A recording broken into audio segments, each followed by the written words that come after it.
Bonjour à tous, je vais vous montrer dans cette vidéo comment est-ce que l'on trouve le cap et la vitesse sol dans le cadre d'un tronçon de navigation où on connaît la route à suivre et le vent.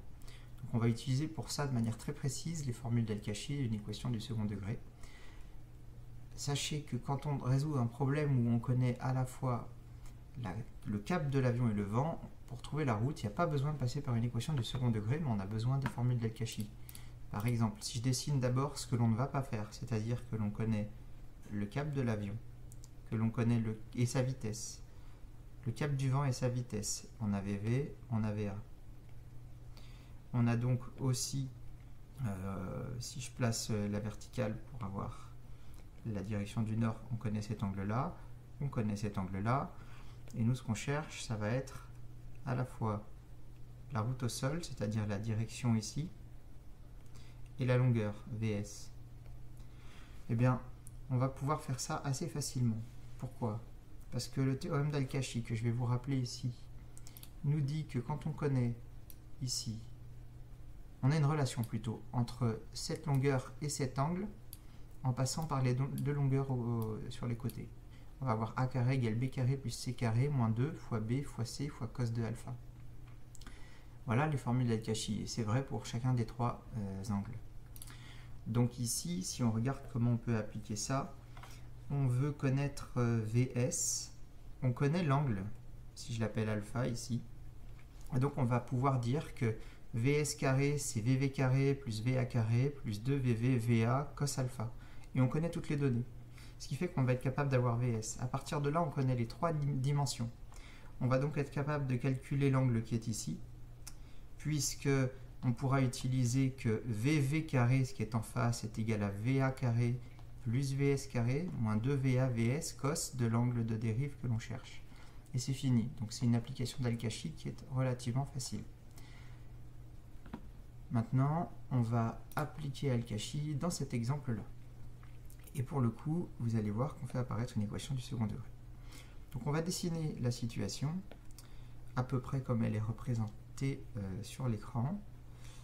Donc, on dessine la direction de la cible que l'on connaît.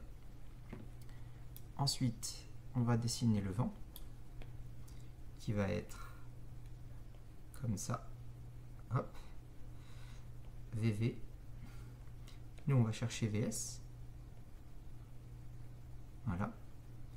Et puis, on va chercher le cap à suivre.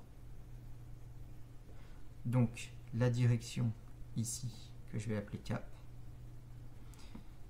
Et on a la direction du vent, voilà. On a la vitesse de l'avion VA. Voilà. Alors, comment est-ce qu'on résout ce problème? Ce qu'il faut regarder, c'est quel angle on connaît. Donc, il y a un angle dans ce triangle. Puisqu'on ne connaît pas la direction de la flèche noire, le seul angle qu'on connaisse, c'est celui-ci. Je vais l'appeler alpha. Cet angle, si on regarde la route qui est de 104, et le vent qui est en provenance du 258,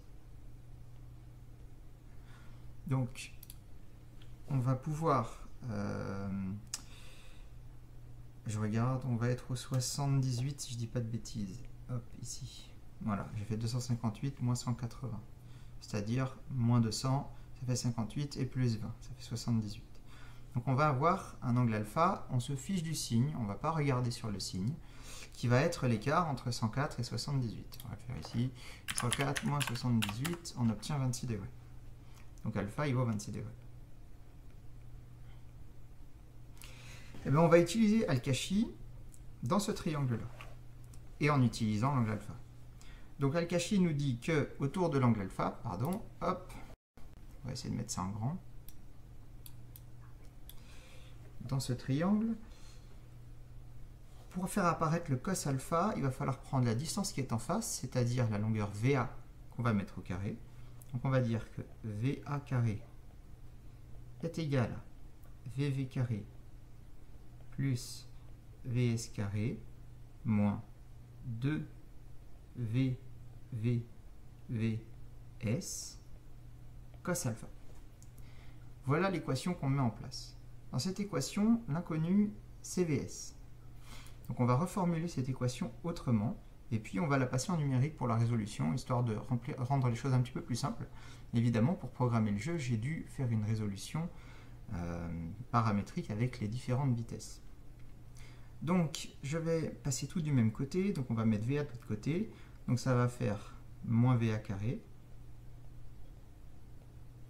plus VV carré. Ensuite, je vais avoir VS carré, je vais le mettre à gauche volontairement, VS carré, et puis je vais écarter ça vers la droite, parce que ça sera une constante, moins 2 VV cos alpha VS égale 0. Voilà l'équation qu'on obtient. Remarquons que l'inconnu, c'est VS carré et VS.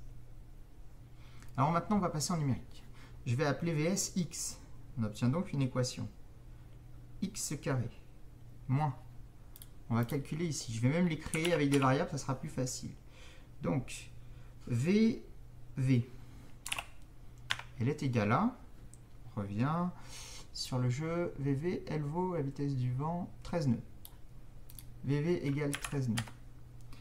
Ensuite, il me faut VA, la vitesse de l'avion. Elle vaut 111 nœuds. Alors, je reviens sur Piso. VA 111. Alpha, je vais l'appeler A. Alpha, on a dit qu'il valait 26 degrés. Mais attention, sous Python, il faut que ça soit en radian. Fois pi sur 180. Mais avant ça, il faut que j'importe tout de maths. From maths, import étoile. Comme ça, j'ai tous les outils. Racine, sinus, cosinus et pi. Maintenant, j'ai créé mon A. Et on va donc calculer les coefficients. Alors, vous allez même voir pourquoi. Je vais plutôt appeler ça alpha. Voilà, ça remplace... Enfin, A existe encore, mais on l'écrasera tout à l'heure. Donc, on va calculer 2 VV cos alpha. 2 fois VV fois cos de alpha. On obtient 23,36. Alors, avec l'ordinateur, je vais pouvoir précisément travailler.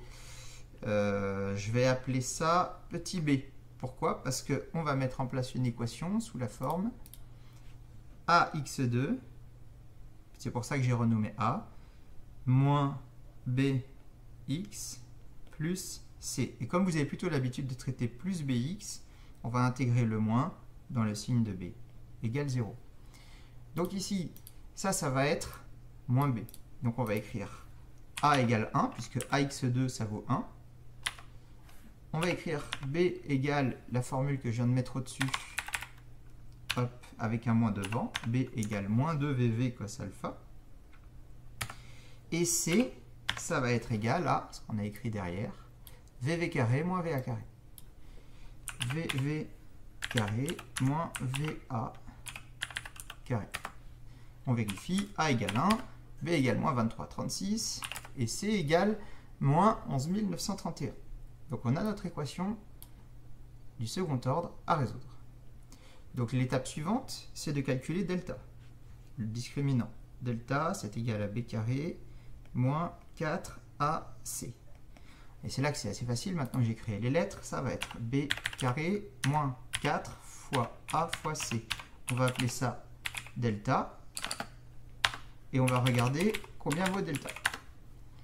Alors sachez que tant qu'on prend une vitesse du vent plus petite que la vitesse de l'avion, c'est-à-dire en gros que l'avion ne peut pas reculer quand il fait face au vent, on obtient un delta positif. Donc on obtient un delta positif, il y a deux solutions. Les deux solutions, ça va être x1 égale et x2 égale moins b moins racine de delta sur 2a, et a égale à 1, ou moins b plus racine de delta sur 2a. Là, on va les calculer. X1 est égal à moins b moins SQRT de delta sur, j'ai pas besoin de mettre le a, hein, sur 2. Allez, pour la forme, on va mettre le a comme ça. Et pour x2, moins b plus racine de delta sur 2a. On va vérifier les valeurs de x1 et x2. On sait qu'on cherche une vitesse positive. La solution négative, pour nous, ça n'existe pas. Donc, on va garder la solution x2. Donc, je vais pouvoir écrire que Vs est égal à x2. Vs égale x2. J'ai obtenu ma vitesse sol. 121,53.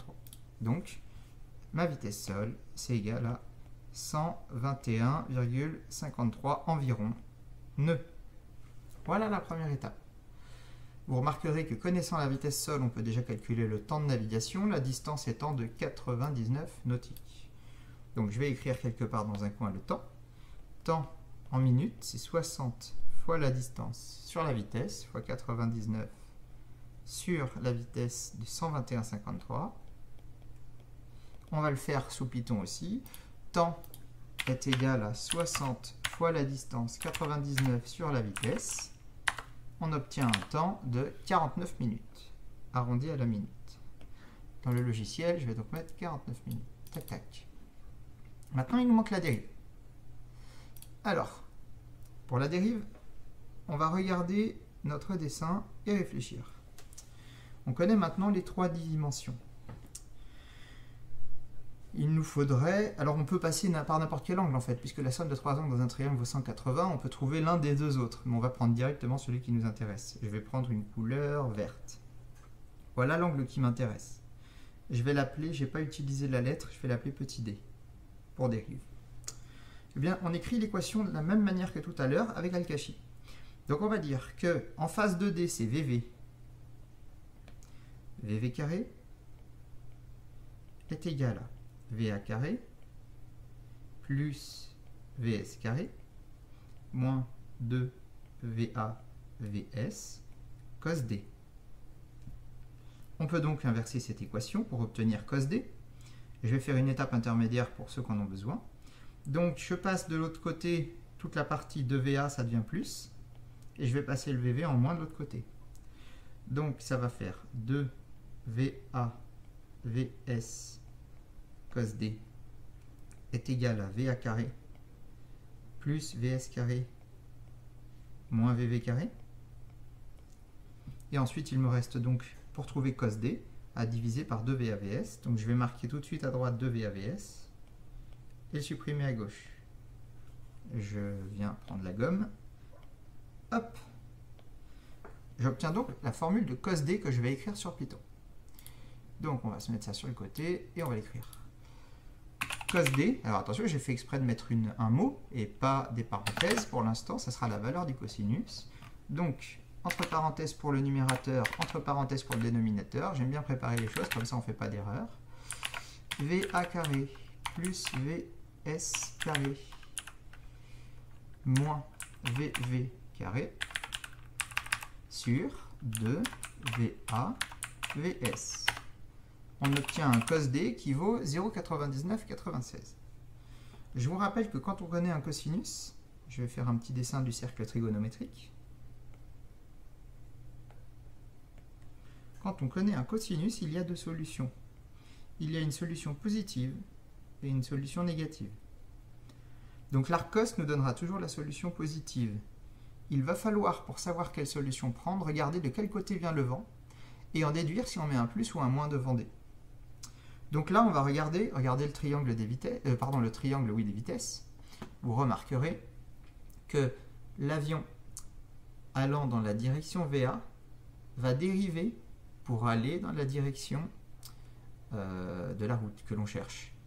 Alors, pardon, on cherche le cap. Donc si on connaît la route au 104, il faudra retrancher la valeur de D positive donnée par l'arc cos de D. Pour pouvoir que je dise pas de bêtises, j'ai dit une bêtise, il faudra l'ajouter puisqu'on est en train de tourner pas dans le sens du cercle trigo ici, mais dans le sens des caps qui vont de 0 vers le nord jusqu'à 360 en tournant dans le sens indirect, donc on va faire attention. Et donc par rapport à la valeur de 104, le résultat devra être augmenté de la valeur de l'arc cos D, donc il faudra bien l'ajouter. Alors on va calculer arc cos D. A cos, ça c'est la fonction Python qui a été importée de maths du cosinus de D, mais attention, cet angle est en radian, fois 180 sur pi, et on obtient un angle de 2,96 que je vais arrondir à 3. Donc D, En théorie, c'est plus ou moins 3, mais là, on a même compris qu'il fallait que l'on prenne 3. Alors attention, ça veut dire que quand je l'appelle D, la dérive, finalement, je ne fais pas très attention.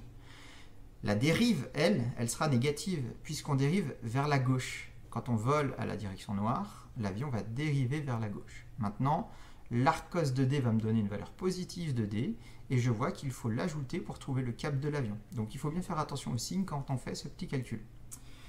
Voilà, donc a priori, on va dériver avec un angle de moins 3, et donc on va rajouter 3 à notre route, 104, pour aller dans la bonne direction. Donc, on va prendre 104 plus 3, voilà, ça fait 107, ça semble assez logique, et en termes de temps, je reviens sur l'iPad, et le temps, on avait dit qu'on avait 49 minutes. C'est donc parti pour 49 minutes de vol. Et je préfère, parce que je ne veux pas refaire toute cette vidéo, vérifier que nous n'avons pas fait d'erreur, parce que je ne pourrais pas refaire 2 fois le même exercice. Et donc, on a bien... Ouais, a priori, c'est tout bon. Eh bien, c'est parti. 107 et 49. Je lance le jeu et on espère être au milieu de la cible. Voilà, c'est parfait. On a atteint la cible et on est à 1,1 nautique du centre de la cible. Alors, c'est normal hein, que l'on soit jamais pile au centre. J'ai fait en sorte, dans ce jeu, je ne l'ai encore jamais expliqué, mais puisque là, maintenant, on va faire des calculs précis, je vais pouvoir en parler une seconde. Si vous regardez bien, dans mon jeu, quand on part du centre, on va pouvoir, au mieux, faire 1 degré d'intervalle entre 2 directions. Et au mieux, on va pouvoir faire 1 minute de plus ou de moins sur le vol. Ça représente la distance associée à 1 minute de vol. Et ça représente la distance associée à 1 degré. On peut être à 100 quand la cible fait un rayon de 2. Au maximum, le rayon ici, il est de 148 nautiques.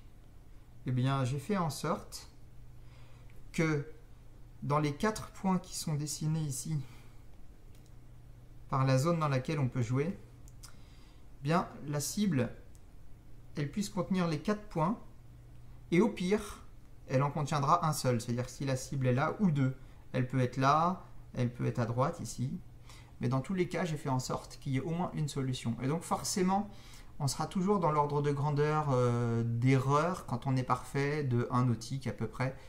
Parce que la cible, elle fait un rayon de 2 nautiques, donc on a une zone d'à peu près 4 nautiques. Et quand on tombe dedans, en gros, on sera toujours dans cet ordre de grandeur-là. Donc on a bien fait les choses précisément, et c'est tout à fait normal qu'on ait un petit écart, parce qu'on ne peut pas aller précisément, on est obligé de faire des arrondis sur les temps et sur les degrés.